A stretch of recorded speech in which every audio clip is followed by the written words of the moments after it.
তিন। Hello my friend, so আমি অনেক অসুস্থ, তোমরা জানো। সো আমি তো এবার এখনো গরুর মাংস খাইনি। তো আমার ফ্রেন্ড আমাকে ফুড পান্ডা থেকে গরুর মাংস চুই ঝাল অর্ডার করে দিছে। তো এখন আমি খাবো। তা তবে আমি শান্তি, যেহেতু আমি খাইনি, আমার মনের ভিতরে খালি সাপোর্ট করবো। আর যদি মারা যাই বইলা তোর কথা নেই, কারণ হায়াত ময়তের কথা পাওয়া যায় না। সো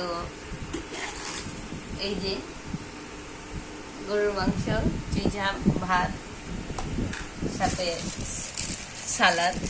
তো আমি এক্সাইটেড অনেক খাওয়ার জন্য, যেহেতু আমি খাইনি এখন, মানে আমার মনটা কিন্তু খুবই ছটফট করতেছে।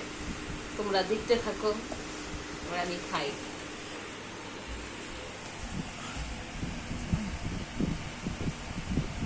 এক পিস গরুর মাংস দিয়েছে, এই এক পিস।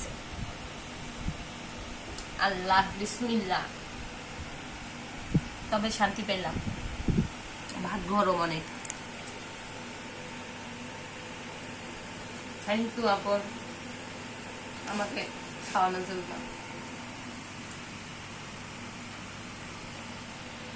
আমি আসলে কোরবানির মাংসের মতন হয় না।